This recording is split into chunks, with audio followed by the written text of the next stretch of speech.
Hi, health coaches. This week we've got another health coaching Q&A episode for you. We're taking listener questions and riffing on them so you can learn and we can grow. Got a question? Submit it at hello@primalhealthcoach.com. Let's jump in. Hi, I'm Erin Power. And I'm Laura Rupsis. We're certified health coaches, and this is Health Coach Radio. This podcast is about the art, science, and business of health coaching. We share our insider tips to help you become a better coach and entrepreneur. And we interview expert guests to discover how they've made it in this growing field. It's time for health coaches to make an impact. It's time for Health Coach Radio. All right, welcome. We have a Q&A session for you today. I'm pretty excited. We've got some, let's call them listener questions from Health Coach Radio listeners or Primal Health Coach Institute students. You all know that I'm the coaching and curriculum director for Primal Health Coach Institute, one of the leading health coaching schools. It's been around for a long time. We have a huge student body that is hanging with me here on a Facebook group as I record this, and they've submitted some questions in advance, but also some of our listeners of the podcast have been submitting questions too. And by the way, you can do that at hello@primalhealthcoach.com. That's hello@primalhealthcoach.com if you would like to submit a question to be addressed on a Q&A podcast episode. Okay. So we'll just dive right in today, gang. I sifted through all the questions that have come in over the last little while. And I found two questions that kind of relate to each other, sort of. So I thought that'd be kind of a fun way to structure the session today. So here's the plan for today. I've got these two questions. One of them is a long question. One of them is a shorter question. And then I just want to offer up one teaching moment. Okay. So let's hang in for that, folks. One long question, one short question, and one teaching moment. I think this will be a nice format for all the coaches listening, whether you're a practicing health, fitness, nutrition coach, an aspiring one. Maybe you're making a late in life career shift like I did. This will be really useful for you. Let's go. I've got a question from Eric. This is the long question. Okay, so jumping right in with Eric's question. So Eric wrote in and said, my business has grown and I'm now at the point where I'm feeling pretty burnt out. Last month was the biggest one in my business ever. Between discovery calls, onboarding sessions with new clients, plus all of my existing client calls, I honestly felt like I was on Zoom all month. How can I get some of my time back? I feel really great about the impact and income I made last month, but I don't know if I could do it again. So just so we're clear, Eric's talking about discovery calls, which is a prospective client gets on your calendar, right? Is interested in working with you potentially to see if you're a good fit. So that's a discovery call. You might call it a clarity session. You might call it a consultation. There's lots of different, terminology we use, but he calls it a discovery call. So that's the kind of the sales and enrollment part of the process here. Then he describes an onboarding call, which is, okay, now once the client has said yes, you have to kind of get them onboarded into your systems. You might call this a kickoff call or something like that. And then the coaching calls themselves. Now that you have the client in your roster, now you're on the phone with them. But I wanted a little bit more information from Eric. So I actually replied back to his question and got a little bit of an elaboration. And this is going to be helpful for us as we work through his question. Okay. So he had 25 discovery calls scheduled for last month, and 20 of those people said yes. And there's still one or two of them on the fence. That's pretty good. 20 out of 25 said yes. 25 discovery calls on the calendar in 1 month is huge, huge. And I want to just let you know, if you're listening and you're thinking, I'm light years away from having my calendar full of discovery calls, don't worry. Just hang with me here. I'm going to bring this all around for everybody, okay? So I asked him how long each of these calls takes. We want to get the math, right? Because we're talking about time here. His question is about time, right? So his discovery calls take between 30 to 45 minutes. Let's call it 45 minutes just to be conservative. His onboarding calls, so once he has the client signed up and he's going to get them onboarded into his systems and processes, that's an hour-long session. And then each client gets a 30-minute one-on-one coaching call each week.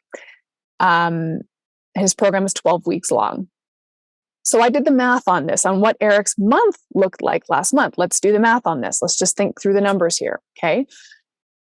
So if we consider just these 20 clients that he took on this past month, okay? Let's just factor in those 20 clients without factoring in any of the other clients that he already had in his roster, okay? So we're going to just focus on these 20 people. These 20 people represent a total of 15 hours on discovery calls, 20 hours on onboarding calls, one per person, 40 hours of coaching calls this month for these 20 people because they get a 30-minute session once a week. So all 20 people gets 30 minutes once a week. That math works out to 40 hours a month. This does not factor in one of the big struggles with this kind of business model, which is all of those little bits of in-between time, the time in between calls that are not useful, these little dribbles of time. You get a 30-minute call here, you get a 30-minute call here, you get an hour-long call here, and all that time in between is ultimately useless time. It's very hard to get anything done. So it really does feel like you're either on Zoom or about to get on Zoom or just got off of Zoom. It can feel like that. So getting back to our math, this works out to a minimum of 75 hours of Zoom calls per month. That math that I just did, right? 15 hours on discovery, 20 hours on onboarding, 40 hours in coaching. That's 75 hours in 1 month for these 20 clients. Okay? We're just going to go with that math. 75 hours on Zoom in a month. So Eric was really honest with me. I asked him a lot of detailed questions about his business because I wanted to understand more how he's feeling here, right? How to help him better. I want to get into the nuance and the context of his business. And so anyways, I learned that this is a 12-week program that he enrolls people in, 12 weeks, and he charges $1,200. So he had himself a $25,000 month. Now, if Eric wants to have $25,000 months all the time, he's looking at 75 plus hours of screen time a month, right? Remember, 75 is the minimum because he might have other clients in his roster. Okay, before I move on, I want to make a few sidebar comments that I think are pretty important. Number one, I just want you to know the physical toll of that many hours spent on Zoom is actually incredible. The physical toll. Okay, if you don't mind if I just share a quick anecdote. When I have a busy month like that, when I did have busy months like that, I was performing all these Zoom calls at my standing workstation in my home office, standing, which, yay, that's healthy, but not if you're standing there for 12 hours a day. Standing motionless, it's still sedentary, baby, standing at my standing workstation for 10 to 12 hours a day in front of a ring light, because I always like to have nice lighting, in front of a ring light, staring at this bright light. Plus, the actual, just the sort of visual, and the cognitive requirement to have a meaningful conversation with somebody on a Zoom screen we're just simply not wired for it. I find it very exhausting. I don't know if anybody can relate to that. I find having many conversations through video chat to be more cognitively demanding than it would be if I were sitting across the table from you at a coffee shop. I just think that's true. Maybe you can relate to that. So the physical toll of being on Zoom that many hours is incredible. And we think through all the benefits of being your own boss and starting a successful health coaching business like Eric is describing here. And it's exciting and it's so fun and the impact we can make. And sometimes we forget that we also have to take care of ourselves. So I just really want to, be really honest and transparent that when a business grows and sort of explodes like that, you're going to feel it. I think Eric's feeling it. That's, I think, the spirit behind his question in some ways. Second sidebar comment that I think is extremely important to make here. A $25,000 month is not necessarily a goal that anyone needs to reach for. I'm not certain that Eric even wanted a $25,000 month. I don't think he intended it for it to get to this level. It does seem like this surprised him. Like, wow, this was a big month. I don't know if I can do it again, right? You just hear that language and that's sort of telling, right? I'd like to share another personal anecdote with you. So I had a huge month in my coaching business recently. And it is because one of my Instagram reels just kind of went a little viral. It kind of just Instagram, the algorithm picked it up and ran with it, which, by the way, I wouldn't wish on my worst enemy, just in case you're hoping to go viral. I wouldn't wish for that, because what you end up with is a lot of tire kickers. Well, first of all, you have to manage the traffic of a viral video, which is a lot of people who aren't really your audience that have now been exposed to your message and they don't like it, right? When you're messaging, we're not going to get into messaging today, but just as this is part of the anecdote, when your messaging is for your ideal client, when the Instagram algorithm robots take your content and show it to all kinds of random people who aren't your people, you get a lot of feedback from people who don't get it and don't like it. So it was a mental toll, but also my calendar got very full of discovery calls. And I feel the same way as Eric does. I had all these discovery calls. So quite a few of them panned out, but honestly, quite a few of them didn't. I didn't quite have the high percentage success rate that Eric did. But it is extremely exhausting. And in some cases, it can happen sort of fluky. Okay, but I want to go back to my original statement, which is that if this sounds insane to you, if you're thinking, what, $25,000 a month, is that what I'm supposed to be aiming for? No.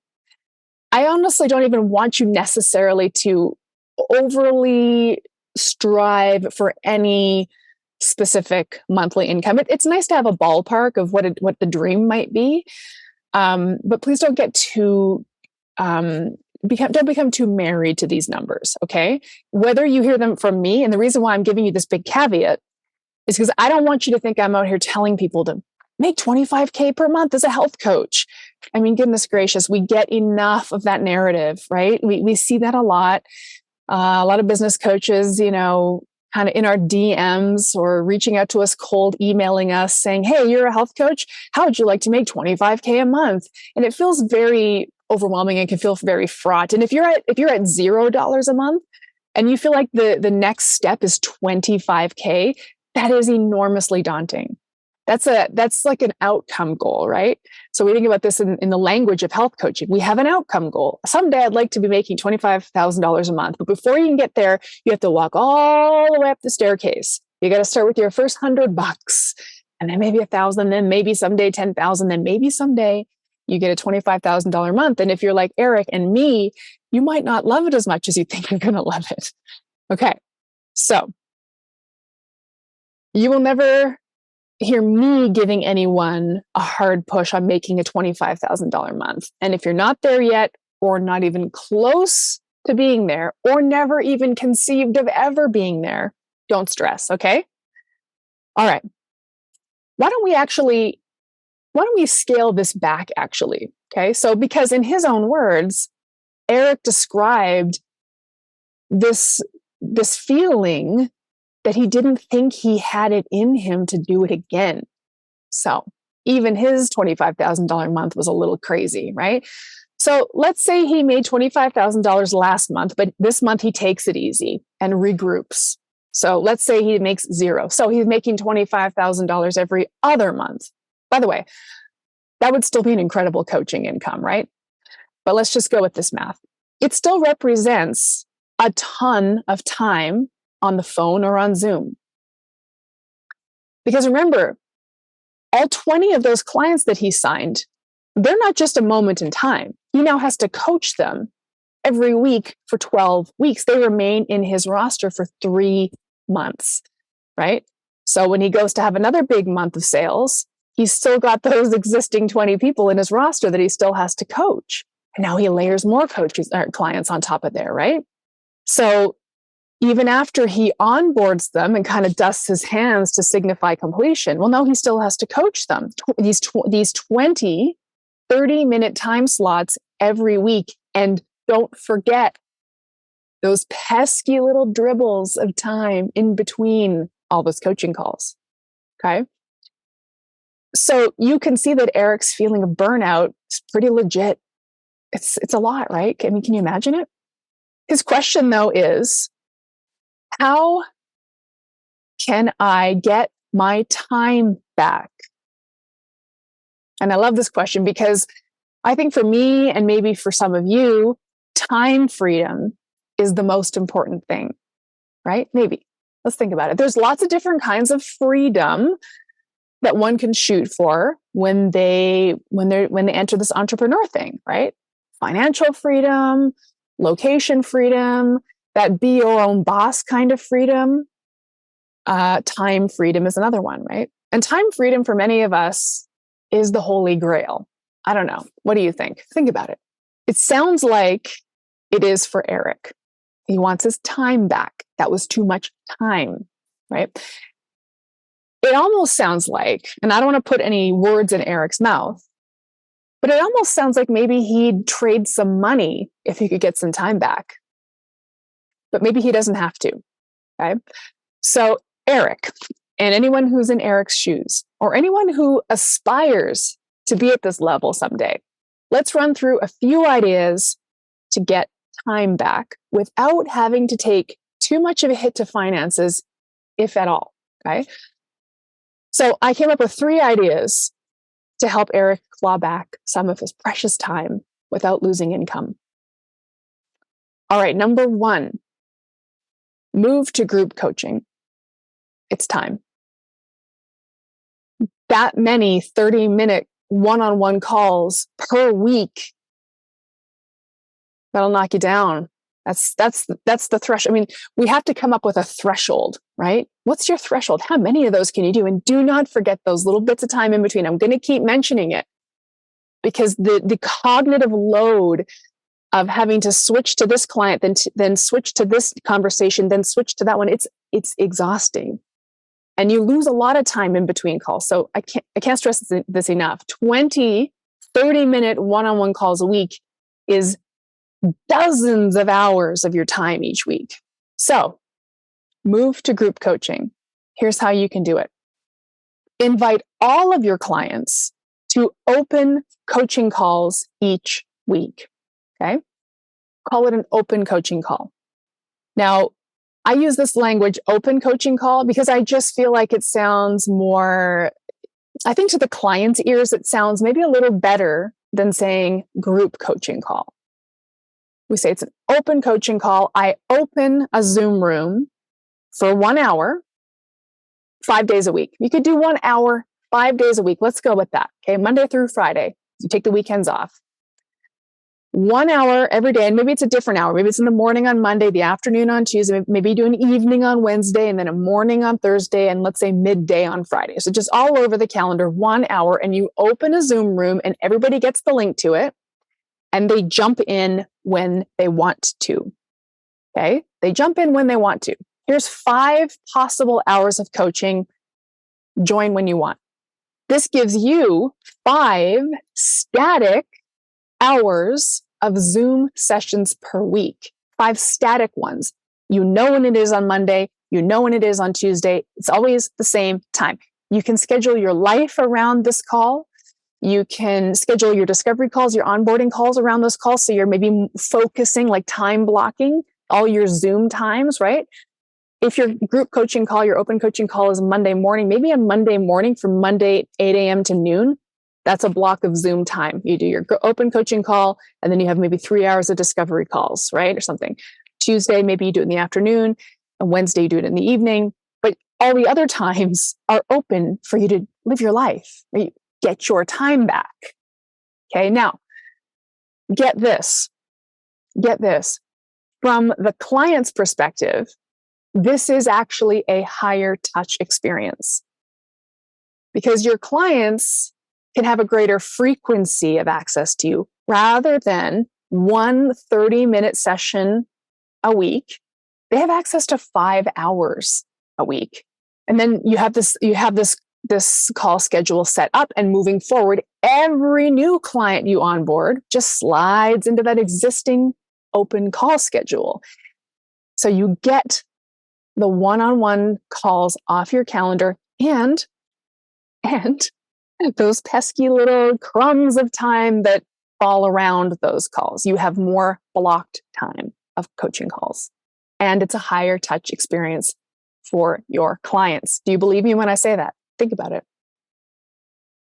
But here's what things coaches worry about when they think about moving to group. And I'm speaking from experience because I dragged my heels on moving to group coaching for 10 years. I just moved to group coaching this calendar year, 2023. Game changer. Okay. But here's what I worried about and maybe what you're worrying about. What if a client can't make it to any of these calls that you've established? Well, you have to encourage the importance and the value of making time for these calls while you're on the discovery call with this client. And those who don't prioritize it, who can't find a way to at least fit one of them in, those aren't hell yes people. Those are not hell yes clients. If it's a great gargantuan feat to try to find a few moments in a week to jump into one of these 5 coaching calls, then they haven't prioritized this. And if they don't prioritize it, they've self-selected themselves out of your roster, which is so good for you. So good for you to have those folks self-select out. If they're ready to come back and they're ready to realize they're going to make the effort to at least jump into one of these calls a week, they'll come back. They're not lost forever. They understand how it works now. But if they really do feel kind of in this victim mindset that they can't make any of these times work, I don't think you even want them in your roster. Hot take. The people who really want your help, the hell yes people, will absolutely figure out a way to make it work. So the second thing that people worry about, and I worried about, is what if the client doesn't like group work? What if they don't want to participate in the group calls?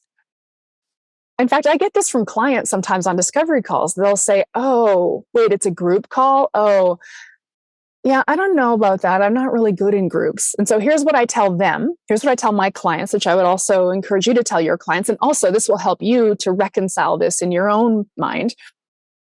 I tell my clients on the discovery call, I say, no problem. You just start by jumping into a call and listening. Okay. Keep your camera off. I won't bug you. Just get the lay of the land, log into a coaching call. And what you'll find is that these group calls are full of people just like you. Obviously, all of my clients are kind of the same kind of person. I solve one problem for one kind of person, just like you, Sally.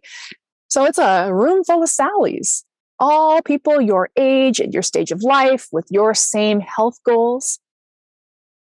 So just start by jumping in and listening. And I love it when I do see a new client that pops up on the participants list in my Zoom room and I let them into the room and they just kind of hang back with their camera off. I know that they're getting excited. They're listening to the banter and the learning that we're having and the really open conversations that we get to have in this sort of safe container. And they're really starting to get it. Okay, so let them listen. It's an exciting time to be a health coach. Scientists are uncovering the mysteries of the human microbiome. We're now gaining clarity into complex gut health issues we didn't even know about a decade ago. This means it's also a great time to become a gut health expert. Primal Health Coach Institute's Human Intestinal Microbiome and Health and Disease Specialist certification is for health coaches who want to help people heal the root problems of many of their health symptoms and conditions. A recent survey spanning 73,000 people across 33 countries found that nearly 40% of adults suffer from a gastrointestinal disorder. As an expert in gut health, you can offer unique programs and services to clients looking to manage or reverse a diagnosis such as an autoimmune disease, irritable bowel syndrome, or type 2 diabetes, or those who wish to improve their overall health. Gut health expert, cardiologist, and best-selling author Dr. William Davis teaches you everything you need to know about the human microbiome, including coaching tips to give you the confidence and credibility to support your clients and help them heal their guts, sleep better, gain more energy, and enjoy stronger immunity, balanced mood, smoother skin, and more. Find out more about how to become a gut health expert. Visit primalhealthcoach.com. Number two, observational learning is a powerful tool. This is straight facts, right? This is just something that is known about learning. Observational learning is one way to learn. Immersive, right? You get into it, you sort of embody it. And so folks might find that they learn a ton from just listening. Imagine if you logged into a group coaching call and maybe you have a question about sleep. And so you come in with your question about sleep and we get sleep sorted out. And then somebody else asks a question about how to eat more protein at breakfast. And you didn't even think about that. You think to yourself, wow, yeah, I need to eat more protein at breakfast too. I'm so glad Sally asked that question. You get to learn from the questions other people ask, right? Next thing I tell people, there are at very most, 10 people on a group call, right? Think about it. Like your client roster is always kind of turning over, right? Eric has a 12-week program. I have a 12-week program as well. So people are only in the roster for 12 weeks. They're moving in and out. And there's 5 calls a week, and not everybody can make every call. So the math, kind of works itself out.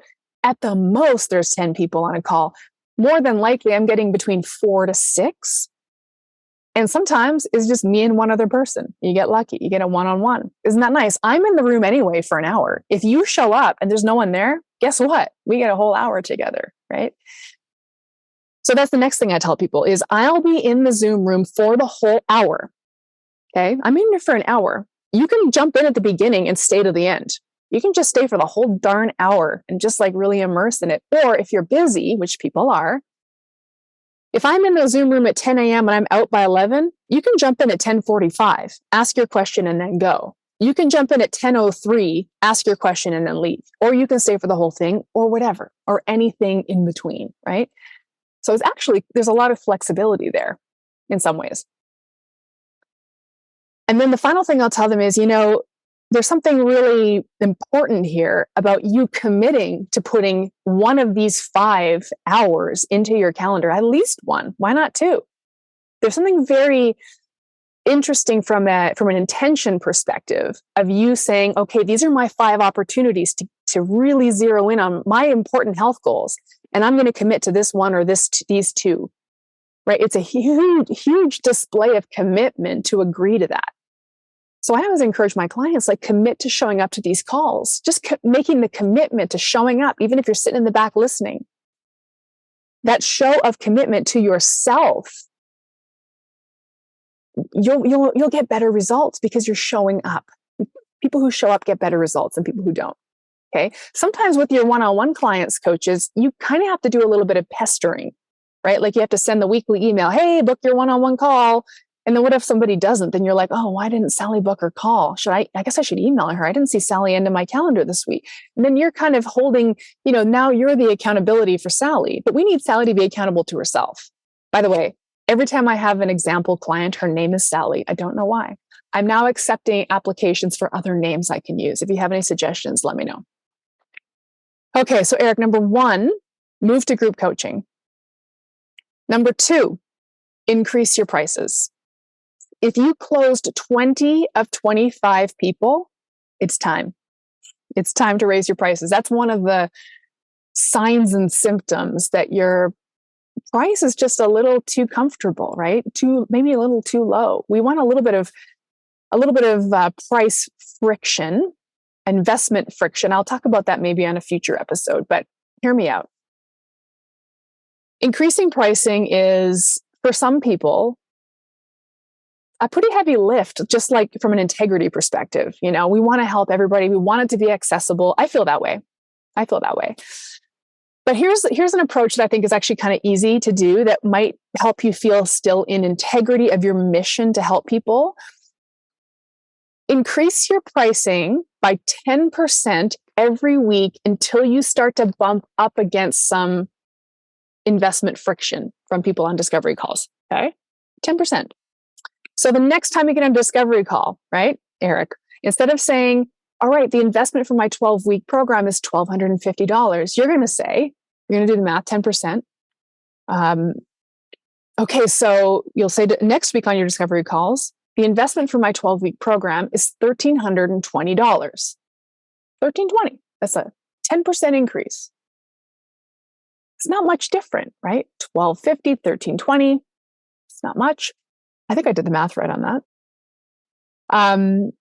Then next week, another 10% increase. The subsequent week, another 10% increase. The next discovery call you get on a subsequent week, all the discovery calls, the price is now $1,450. And then the next week it's $1,600. I did write this down, so I have my notes here. So $1,600. Literally keep doing this until, like I said, you start to feel increasing resistance from your discovery call people. When it starts to feel like they're really hemming and hawing, that's when you'll know it's priced right, because a little investment friction on a discovery call is not a bad thing, which is, again, I'll talk about that on a future episode if anyone's interested. Maybe we'll get a little bit more into the weeds on the sales process, but that's not for today. We're going to keep things focused on Eric here. Eric, it's time to raise your prices. Could you go to $1,600 for 12 weeks? Why or why not? Okay, now my third suggestion, kind of like a 2B, is extend your program to 6 months. Okay, hear me out. This is kind of like a bonus idea. What if your program cost twice as much and was twice as long? Okay, so it's not a 12-week program, it's a 6-month program. It's not $1,600, it's $3,200. This isn't going to work for everybody's programming, but I think it's something to think about, right? Depending on what kind of a health coach you are, whatever your specialty is, it could work. I think it could work in my business. I could take my 12-week program to a 6-month program. People would probably they'd feel more successful because they're getting 6 months of results with me instead of 12 weeks, right? So it costs twice as much and it's twice as long, which means you'd have less client turnover. So you'd require half as many discovery calls to make the same money. In fact, the math on that might even be better. You'd require less than half that many discovery calls to make the same money. So if we raise your 12-week price to $1,600, what if your program was 6 months long and you charged $3,200? Then, to make a $25,000 month, you'd only need 8 clients to sign up. So let's say that's 10 discovery calls. Let's say you have an 80% close rate. So 10 discovery calls at 45 minutes. So now we're at, what is that? 7 hours instead of 15. And 8 onboarding calls instead of 20. So now you have 8 hours on your calendar instead of 20 hours, right? So we've gone to 7 hours of discovery calls, we've gone to 8 hours of onboarding calls, and now you're going to have 5 hours of open coaching calls. Congratulations, you just got back like 15 hours. We just got your time back. So go to group coaching, raise your pricing, consider also maybe extending your program and increasing the price at the same time to slow the turnover of clients. Great question, Eric. Thank you for submitting that. Now, the second question is a short one from Rebecca, who asks, sometimes on Health Coach Radio, you speak to these very successful entrepreneurs and you'll ask them, have you always been an entrepreneurial person? And it feels like most of the time they say yes. They're naturally oriented towards starting businesses and being successful. But what if you're not? So this is Rebecca's question is, what if you're not entrepreneurial? So I'm just going to extrapolate a little bit on this question. What if you're not naturally entrepreneurial? Well, you can learn to be. But what if you don't even want to be? I think that's kind of maybe the spirit behind this question. Maybe a lot of you feel that way. This is the best news. This is the best news. There are so many health coaching jobs now, more than ever. So I have a daily alert set up in my email from Indeed.com for health coach jobs in the United States. Now, when you go onto Indeed.com, you can search for your area if you want to have a real brick and mortar in-person job, but you can also search for remote jobs because there's tons of them. A lot of health coaching companies are using, digital platforms. Hello, welcome to 2024, right? With the online world. I'm really in favor of an online business, but maybe you're not. Maybe you're more of a brick and mortar type person. No problem. There are jobs you can go get, right? Indeed.com, health coach jobs. They're not all winners, right? So I want you to click through and find some good ones. You know what I'm going to do? I'm going to actually share my screen. So those of you watching this on video, you'll be able to follow along. But if you're not watching on video, don't worry. I am going to, narrate this journey through my Indeed.com job search for you. 1 second. Let me pull it up. Okay. Give me a sec here. So here we have health coach jobs in the United States. Okay. Health coach in the United States. Please change the address if you live somewhere else. Lots of different ways you can filter, pay, job type, certification required. That's interesting. So look, it's got a few training requirements there. I don't know if I would necessarily worry too much about that. I would just start scrolling. We got a public health nurse, community health worker. Some of these do sound like they might be specialized, licensed type practitioners. So just, kind of click through though. Don't be shy. Full-time health educator. What could that be? Meditation facilitator contractor. So, hey, you're a meditation coach? Boom, we got a job for you. Senior director, community health at a hospital, fitness physical education teacher. So that's probably a teacher's job. Health and wellness coach. Okay, let's just click on this one. I have no affiliation with this company. I don't know anything about it.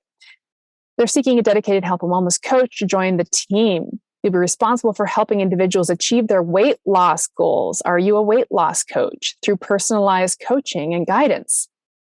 Working with clients to create customized wellness plans and incorporate healthy eating, exercise routines, et cetera, et cetera. You'll use your expertise, empathy, and coaching skills to motivate and empower individuals to make sustainable lifestyle change. Hello, that's the definition of a health coach right there in writing. All right, so here's your responsibilities. You can scroll through. Do I want to do this kind of thing? Here's the requirements. Certified in health and wellness coaching from a recognized organization. So what does that mean? We don't know. We don't know what this company means by that. They didn't really say. A recognized organization, if I were going to use my hunches, my spidey senses, I might think they were talking about maybe an NBHWC approved school, the National Board of Health and Wellness Coaches, right? This is the board approving body for health coaching. I don't think they're asking for an NBHWC board approved coach, but they're looking for somebody who's graduated from a recognized school. So if your school is recognized by the NBHWC or a health coaching alliance or the International Federation of Coaching or any of these bigger organizations, if it's recognized, if it's accredited by, that counts. You check off that bullet point. You've got that, right? So what school did you graduate from? Is it recognized? 2+ years of experience with weight loss clients. Even if you don't have 2+ years, I would throw my resume at this one anyway. Talk about some of the success you've had with maybe your practice clients or your friends and family or yourself. Like you've had some experience with weight loss. If you're a weight loss coach, you've had some experience and success with it. I'm pretty sure, right? So, throw your resume at it. It's saying bachelor's degree in a related field is a plus. You don't need that.